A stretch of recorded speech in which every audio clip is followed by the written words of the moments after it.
Vous vous souvenez qu'avec une calculatrice graphique comme celle-ci, on peut étudier les fonctions. Vous avez ici le bouton f de x, vous voyez, je vais d'abord écrire la formule littérale de la fonction. J'ai choisi volontairement une fonction qui paraît assez compliquée. 3x plus 2 sur x moins 1. Vous vous souvenez qu'avec une calculatrice de ce genre, vous pouvez parvenir à avoir un tableau de valeurs. Seconde table. Vous avez le tableau de valeurs. Nous nous demanderons plus tard pourquoi, pour la valeur 1, la calculatrice affiche erreur. Et on continue. Plus j'augmente x, regardez, 3,5, 3,45, 3,41, 3,38, 3,29, 3,27. Pour continuer plus rapidement, je vais aller de 10 en 10 pour la valeur de x. Donc je vais, ici au-dessus de fenêtre, vous avez définition de la table, vous tapez seconde, définition de la table, et là où c'est inscrit pas, vous lui dites d'aller de 10 en 10. Je vais maintenant revoir le tableau de valeurs, seconde table. Regardez, c'est normal, je vais de 10 en 10.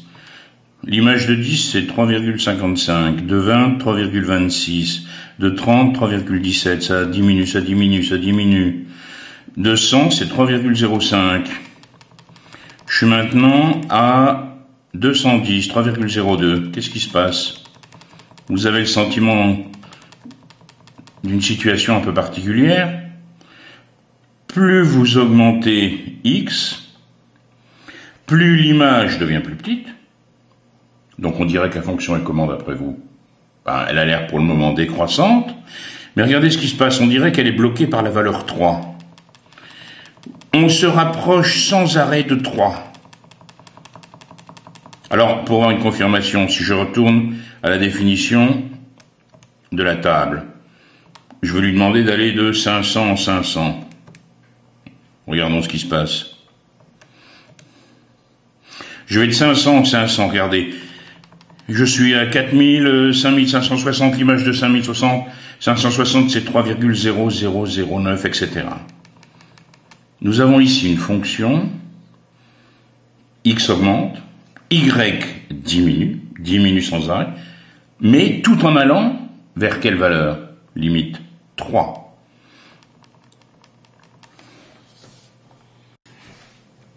Mais alors, qu'est-ce que cela donne sur la représentation graphique? Vous vous souvenez de notre tableau de valeurs? Plus x augmente, plus l'image de x se rapproche de quel nombre? De 3. Donc regardez bien ce que j'ai fait. J'ai tracé la droite parallèle à l'axe des x qui passe par 3. Donc laissez-vous porter par la situation. Imaginez donc ce stylo rouge. Ce stylo rouge va représenter les points de la courbe. Qu'est-ce qui se passe? X augmente, ça veut dire que vous allez aller dans ce sens-là. Et il se rapproche de plus en plus de 3 sans jamais l'atteindre. Regardez, je me laisse porter. Voilà, je m'approche, sans jamais toucher, je m'approche. Alors, je m'approche tout le temps, hein. Alors, il faut être un... Voilà. Voilà comment on pourrait représenter la situation. X augmente. Et vous vous rapprochez de la valeur 3. Vous verrez plus tard qu'il y a un mot assez compliqué. On dit à ce moment-là que cette droite ici est une asymptote à la courbe. Mais pour l'instant, essayons seulement de visualiser la situation. J'ai rentré une nouvelle fonction. Je vais d'abord définir la table. Je vais lui demander de démarrer pour x égale 0. Et pour le pas, j'ai pris 50 pour aller de 50 en 50. Regardons le tableau de valeurs. Seconde table. 0, 50, 100, plus x augmente, plus y augmente. Donc la fonction, elle est comment? Elle est croissante. Mais vous voyez la valeur, vous avez y qui se rapproche de plus en plus de moins 4. Moins 4,003, moins 4,002, etc. Qu'est-ce que cela signifie sur la représentation graphique? Comme tout à l'heure, j'ai tracé la droite parallèle à l'axe des x et qui correspond à tous les points d'ordonnée moins 4. Alors maintenant, on se laisse porter. Plus x augmente, regardez mon stylo, x augmente, et plus l'image de x se rapproche de moins 4 sans jamais la toucher. Bon, je me rapproche, x augmente, se rapproche, se rapproche, se rapproche, se rapproche. Sans arrêt, sans arrêt, sans arrêt. Mais sans jamais prendre la valeur moins 4. Nous nous souvenons de ce qu'est l'inverse d'un nombre. Si je prends 9, quel est le nombre qui multiplié par 9 va me donner 1? Je peux le construire facilement, ce nombre. Je vais l'écrire sous forme de fraction. Il va falloir que ça se simplifie par 9. L'inverse de 9, c'est son nom, est 1/9. L'inverse d'un nombre, c'est le nombre qui multiplié par le nombre de départ va me donner 1. Si je prends moins 3/4, quel est l'inverse de moins 3/4? Alors attention, je vais le fabriquer. Il va falloir que ça simplifie par 4, par moins 3. L'inverse de moins 3/4, c'est moins 4/3, ou 4 sur moins 3. L'inverse de racine de 3, je peux le construire facilement, ça sera quoi? 1 sur racine de 3.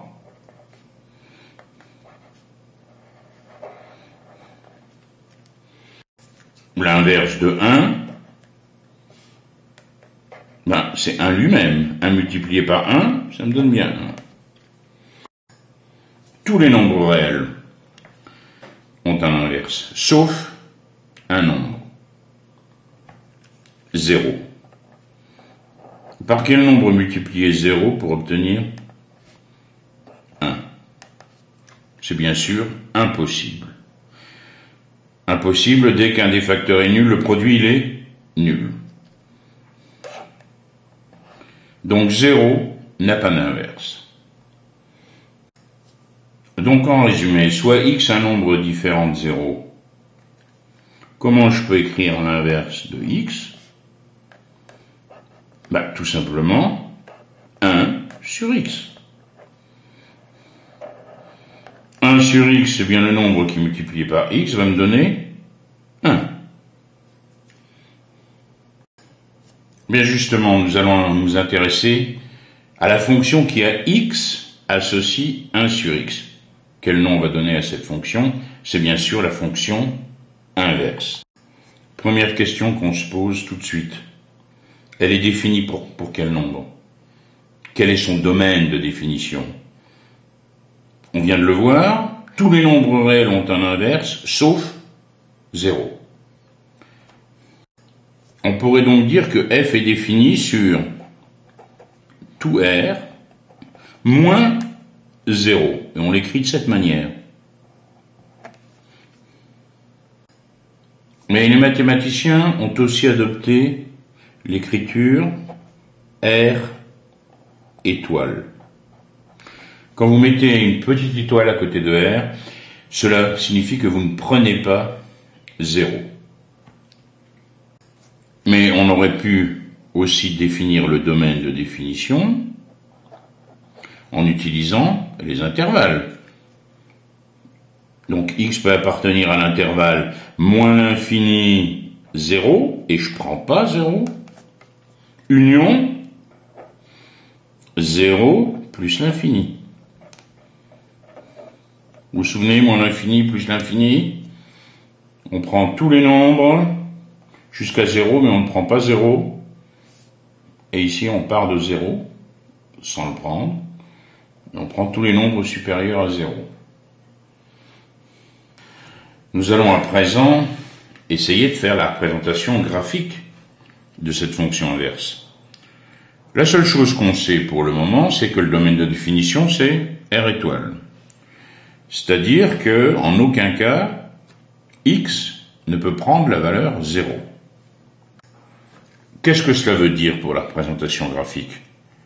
Cela veut dire qu'en aucun cas, il y aura un point de la courbe qui se trouvera ici, sur l'axe des ordonnées. C'est impossible, par exemple, que la courbe, elle traverse ici l'axe des ordonnées. C'est tout ce qu'on sait pour l'instant. Pour nous aider à pouvoir faire cette représentation graphique, on va utiliser la calculatrice ici. Regardez bien. Ici, je rentre, comme vous avez l'habitude maintenant de le faire, je rentre la fonction 1 sur x, ma fonction inverse. Je vais consulter le tableau de valeurs, mais avant je définis ces paramètres. Seconde, définition table. Je vais démarrer à 0 et je vais prendre comme pas, par exemple, allez, 50, pour aller plus rapidement. Regardons, seconde table. Vous remarquerez que la machine, elle me dit erreur pour 0, c'est bien normal, puisque le domaine de définition, c'est R étoile. X ne peut pas prendre la valeur 0. Regardez ce qui se passe. X augmente, qu'est-ce qu'on constate? 0,02, 0,01 et l'image de 100. L'image de 200, c'est 0,005. Et je continue. L'image de 300, c'est 0,00333. Plus X augmente, plus Y diminue. Plus X augmente, plus son image diminue. Et je me rapproche de quel nombre? Sans arrêt. Je me rapproche de 0. Alors, que peut-on dire?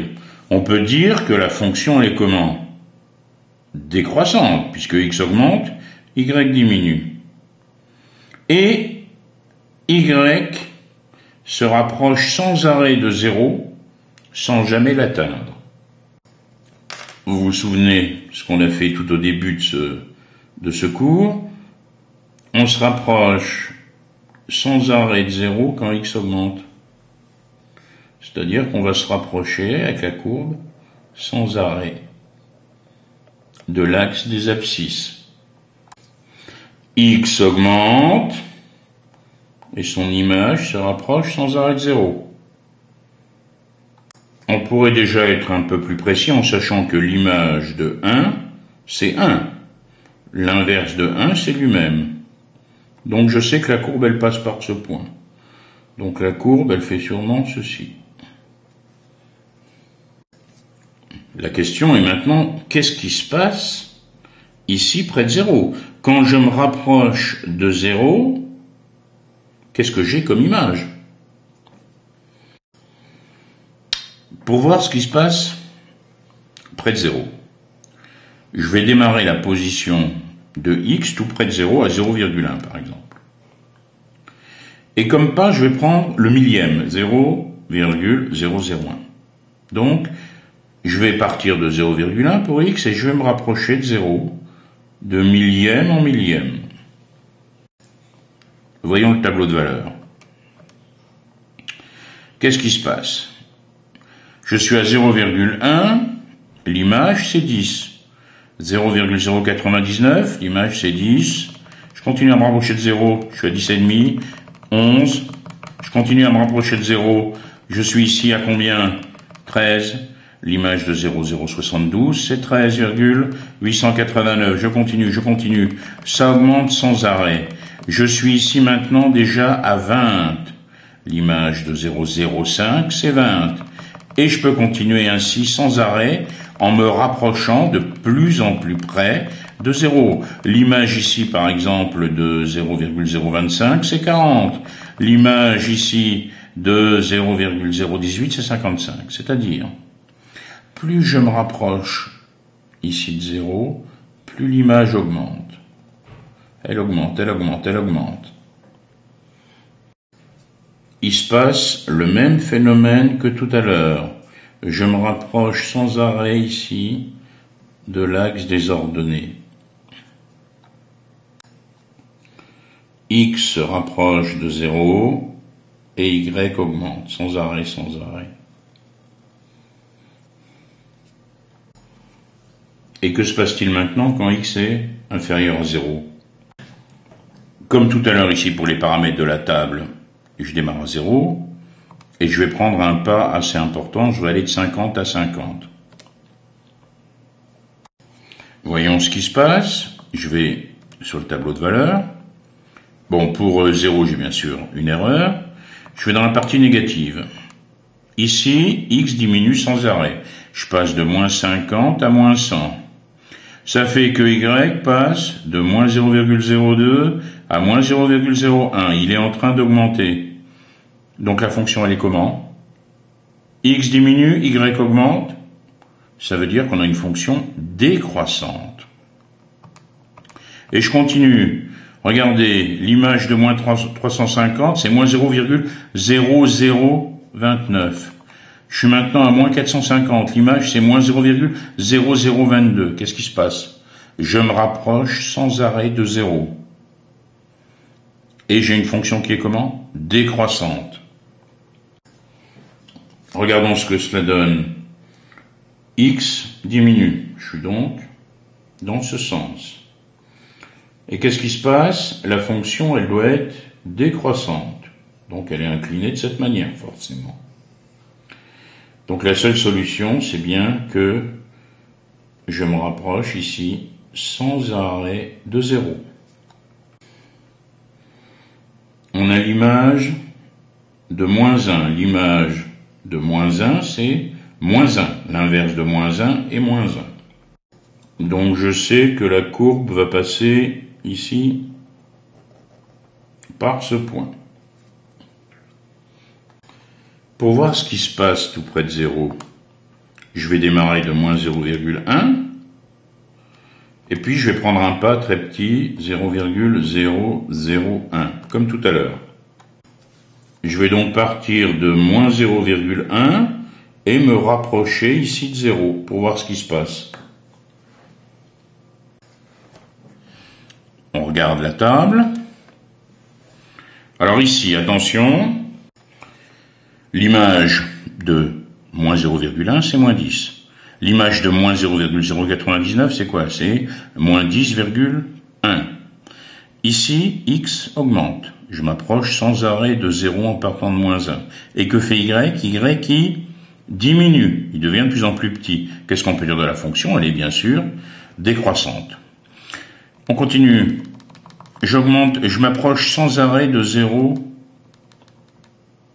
avec X. Je suis à moins 0,08. L'image est déjà de moins 12,5. Je continue. Là, je suis à moins 0,071. L'image a encore diminué. On est à moins 14,08. On continue. L'image de moins 0,063, moins 15,87. Et je continue. Vous voyez que sans arrêt, l'image augmente assez rapidement d'ailleurs. Pour moins 0,05, l'image c'est moins 20. Et je continue. Donc, plus je m'approche de 0 par les valeurs négatives, plus l'image diminue ici. On a toujours ce même phénomène.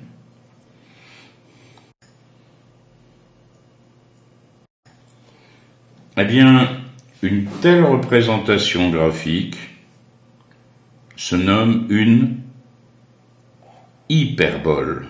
Hyperbole.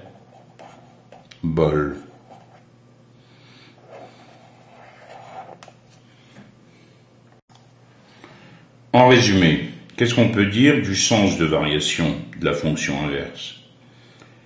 On a une fonction qui est toujours comment? Elle est décroissante ici, quand on va de moins l'infini à 0, et elle est décroissante quand on va de 0 à plus l'infini.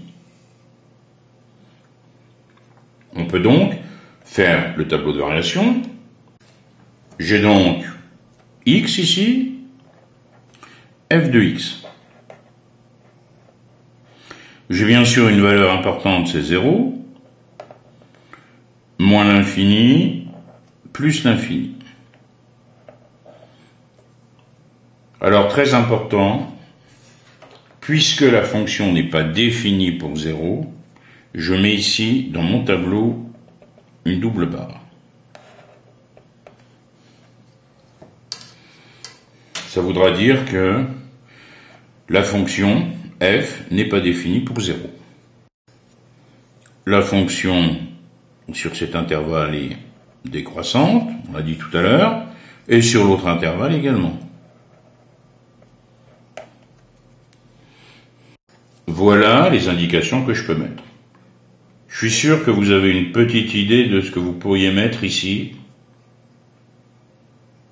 Par exemple, quand x tend vers plus l'infini, vers quelle valeur on va, mais cela fera partie du programme de l'année prochaine.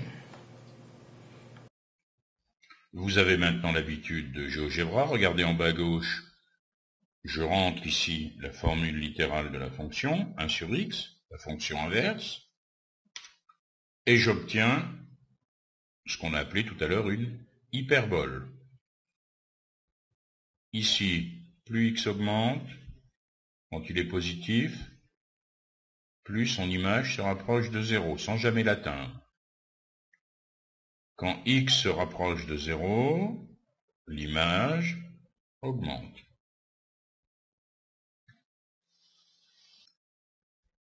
Observez bien à présent. Je vais placer quelques points sur la courbe.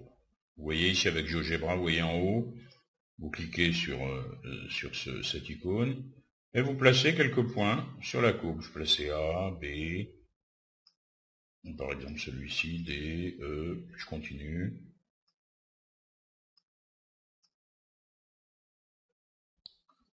Avec GeoGebra, vous avez vu tout en haut, vous avez ici cette icône qui vous permet de faire ce qu'on appelle de la symétrie par rapport à un point, la symétrie centrale.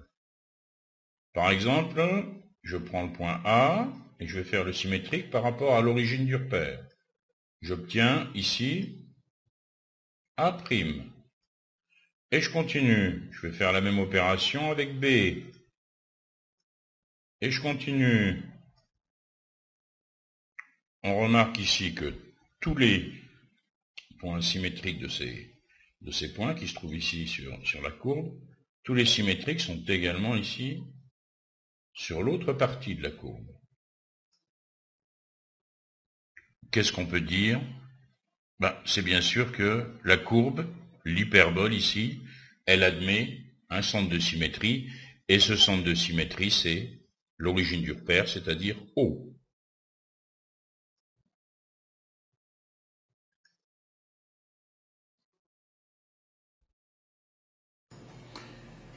La toute première fonction que j'ai entrée dans ma machine au début de ce cours, c'était celle-ci. La fonction qui a x associe 3x plus 2 sur x moins 1. 3x plus 2, vous reconnaissez une fonction affine, du genre à x plus b.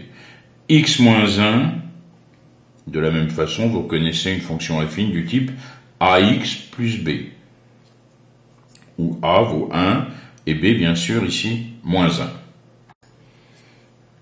Eh bien, les fonctions de ce type, qui sont le quotient de deux fonctions affines, s'appellent des fonctions homographiques. Comme toujours, quand j'étudie une fonction, je me pose des questions sur le domaine de définition. Est-ce que pour tout nombre réel, j'aurai bien une image? Alors attention, dès que vous avez une fonction où apparaît un quotient, vous savez que jamais, au dénominateur, vous pouvez avoir 0. Donc ici, quand est-ce que x moins 1 est égal à 0? Quand x est égal à 1.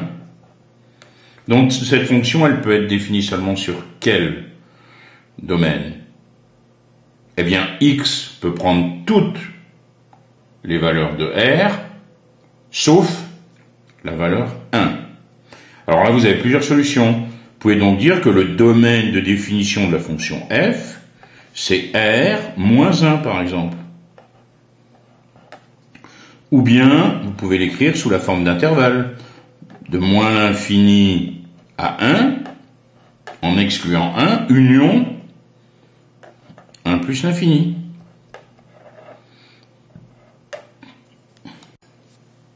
Donc, quand vous avez une fonction homographique, quand vous voulez déterminer le domaine de définition, il faut simplement que le dénominateur ici ne puisse pas être égal à 0. J'ai ici la fonction g qui a x associe 8x plus 3 sur 2x moins 2. Bon, il s'agit bien d'une fonction homographique, c'est un quotient ici de fonction affine.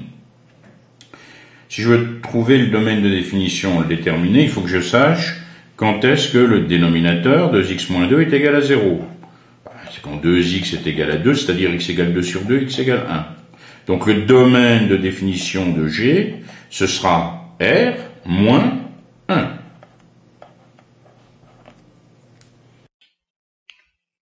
Utilisons GeoGebra pour observer la représentation graphique. Regardez en bas à gauche. Quand je vais rentrer la formule littérale de la fonction homographique, toujours vous mettez des parenthèses au niveau du groupe numérateur. Ici c'est 8x plus 3. C'est très important, y compris dans vos calculatrices graphiques par exemple.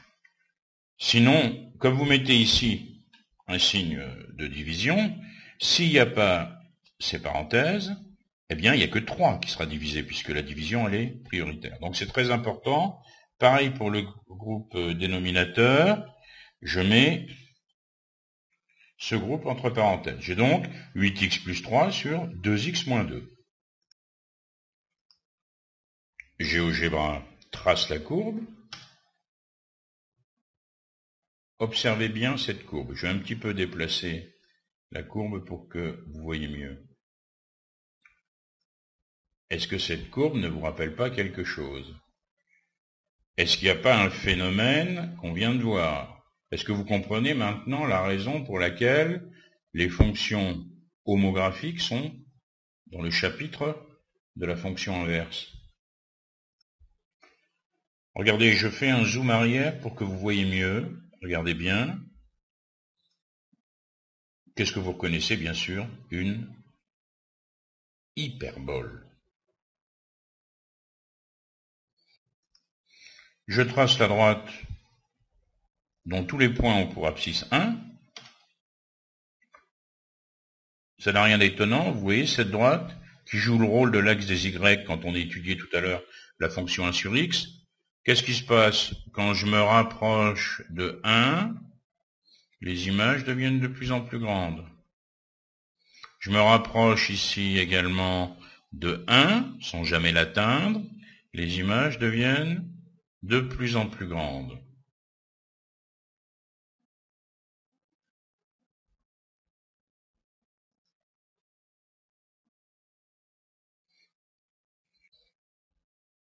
Il y a également une droite intéressante, c'est celle dont tous les points ont pour ordonnée 4.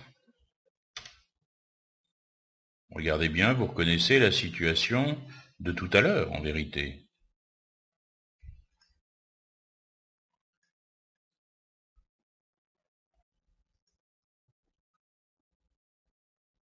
On a bien une hyperbole.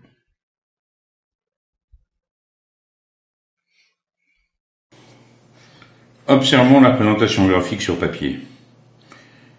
Bien, le domaine de définition de la fonction, c'est bien sûr R-1, et la fonction, vous la connaissez, 8x plus 3 sur 2x moins 2.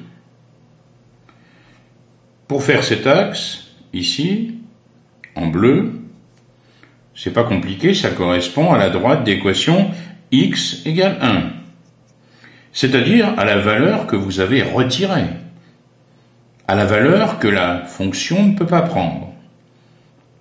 Donc ce qui se passe, c'est que x peut se rapprocher très près de 1, mais ne peut jamais être égal à 1. Alors on est presque à la limite de notre programme en seconde, cette année. Mais ici cet axe, qui est évidemment utile si vous aviez à tracer la fonction homographique. Bien, cet axe, c'est y égale 4. Comment vous obtenez 4? Vous faites le coefficient de x, ici au numérateur, divisé par le coefficient de x au dénominateur. 8 sur 2, ça fait 4. Une fois que vous avez ces deux axes, vous pouvez tracer, en prenant quelques points, vous pouvez tracer la fonction homographique. Je peux faire le tableau de variation de la fonction g, x, g. Alors évidemment, la valeur de x importante, c'est 1. On va de moins l'infini ici, plus l'infini ici. La fonction n'est pas définie pour la valeur 1. Je mets tout de suite la double barre. Ma fonction ici, de moins l'infini à 1, elle est comment? Décroissante. Et la fonction ici, elle continue à être décroissante quand je vais de 1 à plus l'infini. Évidemment, ce tableau de variation vous rappelle le tableau de variation que nous avions vu pour la fonction inverse. Fonction inverse, fonction homographique. On va d'abord s'intéresser aux fonctions inverses.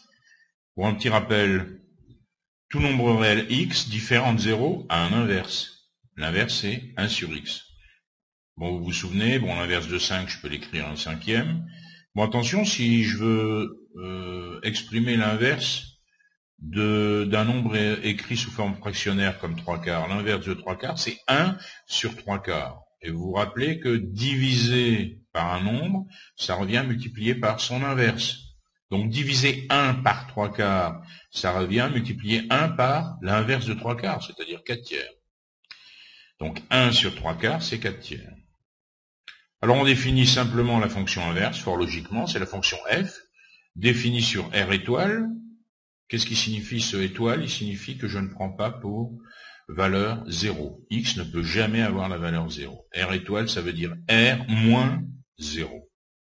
À ce moment-là, je définis la fonction inverse par f de x égale 1 sur x. F de moins 3, ça va me donner quoi? Moins 1/3. F de 1 cinquième, ça va me donner 5, l'inverse de 1 cinquième. F de 7 sixième, ça va me donner 6 septièmes. Le théorème qui suit concerne le sens de variation de la fonction inverse.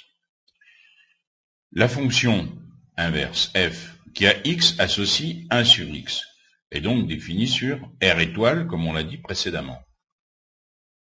Elle est strictement décroissante sur l'intervalle moins l'infini 0, et elle est également strictement décroissante sur l'intervalle 0 plus l'infini. Voyons maintenant la démonstration. Soit U et V deux nombres réels tels que U soit plus petit que V. On va comparer f de U et f de V. Si on trouve f de U inférieur à f de V, cela voudra dire bien sûr que la fonction est croissante. Si on trouve f de U supérieur à f de V, ça voudra dire que la fonction est décroissante. Bon, dans notre théorème, on veut d'abord étudier le cas où les deux nombres sont positifs. On verra ainsi si la fonction est décroissante sur 0 plus l'infini. Ensuite, on étudiera le cas de U et V négatif, et à ce moment-là, on pourra voir si la fonction est décroissante sur l'intervalle moins l'infini 0. Alors commençons par le premier cas. Si on prend U et V positif, exprimons f de U moins f de V, ça me donne 1 sur U moins 1 sur V, ce qui me donne V sur UV moins U sur UV. J'ai tout mis au même dénominateur UV. C'est égal à V moins U sur UV. Comme au départ, j'ai voulu que U soit plus petit que V, donc, qu'est-ce que je peux dire? V moins U est supérieur à 0. Donc, le quotient, forcément, est supérieur à 0. V moins U sur UV est supérieur à 0, puisque UV est positif, les deux nombres sont positifs, et V moins U est positif. Donc, par suite, j'ai f de U moins f de V qui est supérieur à 0. Donc, f de U est plus grand que f de V. Qu'est-ce qu'on vient de montrer? C'est que pour tout réel positif U et V, si on a U qui est plus petit que V, alors 1 sur U est plus grand que 1 sur V. Donc la fonction inverse est décroissante sur l'intervalle 0 plus l'infini. On fait le même type de démonstration pour u et v négatifs, pour travailler donc sur l'intervalle moins l'infini 0. Si on exprime f de u moins f de v, ça va bien sûr nous donner v moins u sur uv. Par hypothèse, u est plus petit que v, donc v moins u est plus grand que 0. Donc le quotient est supérieur à 0. Pourquoi ? U et V sont tous deux négatifs, donc UV va être positif, le produit. Donc par suite, f de U moins f de V, c'est supérieur à 0, donc f de U est plus grand que f de V. Donc on vient de montrer que pour tout réel négatif U et V, si j'ai U qui est plus petit que V, alors 1 sur U est plus grand que 1 sur V. Donc la fonction inverse est décroissante sur l'intervalle moins l'infini 0. On obtient donc ce tableau de variation pour la fonction inverse. Alors il y a un élément particulier, c'est 0. 0 n'a pas d'image. La fonction inverse n'est pas définie pour 0. Donc pour le montrer, je mets une double barre ici. Donc de moins l'infini à 0, la fonction est décroissante, en sachant que mon 0 il est exclu dans mon intervalle. Et de 0 à plus l'infini, elle est aussi décroissante. Donc on obtient ce tableau de variation. Alors à quoi cela correspond sur la représentation graphique? La voici, cette représentation graphique. Alors regardez ici, quand mon x il varie de moins l'infini à 0, on a une fonction qui est décroissante, ici. Et ici, la courbe va se rapprocher de plus en plus de l'axe des ordonnées sans jamais le rejoindre, puisque 0 n'a pas d'image. De la même façon ici, quand x varie de 0 à plus l'infini, on a une fonction décroissante. Alors ce genre de courbe s'appelle une hyperbole. Alors vous vous rappelez que dans un chapitre précédent, on avait vu des paraboles. Elles avaient un axe de symétrie. Bien, si vous regardez l'hyperbole, elle n'a pas un axe de symétrie, mais elle a un centre de symétrie. D'accord? Si on prend ici n de coordonnées x, 1 sur x, c'est le symétrique de n' de coordonnées moins x, moins 1 sur x, par rapport au point O.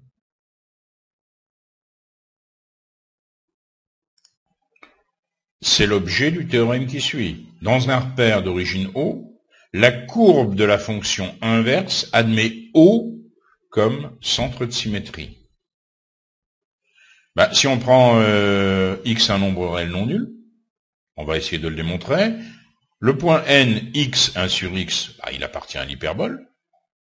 Le point symétrique de n par rapport à l'origine O du repère, ce sera bien sûr moins x, moins 1 sur x, comme on l'a vu précédemment. Or, n', il appartient également à l'hyperbole, puisque l'inverse de moins x, c'est bien moins 1 sur x. n'.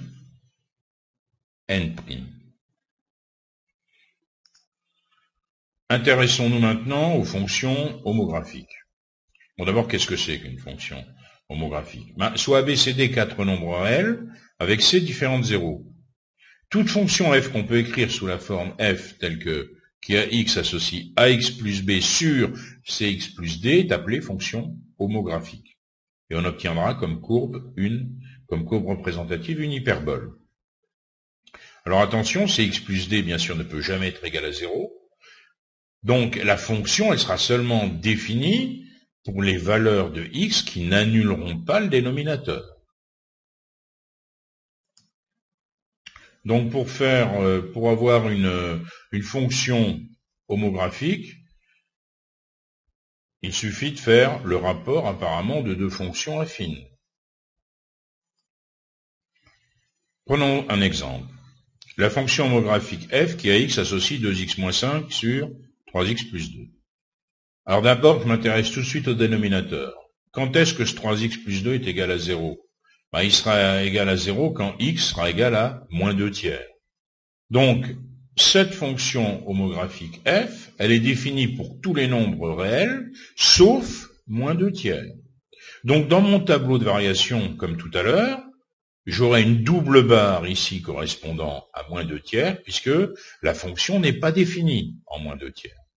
Elle est définie sur quel intervalle? Sur moins l'infini moins 2 tiers, exclu, union moins 2 tiers plus l'infini. Donc il y a deux manières d'écrire le domaine de définition. Donc dans l'exemple que nous étudions, on obtiendrait ce tableau de variation. Ici on a une fonction qui est croissante sur moins l'infini moins 2 tiers, et à nouveau croissante sur moins 2 tiers plus l'infini. Donc si on regarde la représentation graphique ici, alors attention, on a ici la droite en bleu correspondant à l'équation x égale moins 2 tiers. On a une hyperbole ici. La fonction est croissante de moins l'infini à moins 2 tiers. Et elle est à nouveau croissante de moins 2 tiers à plus l'infini.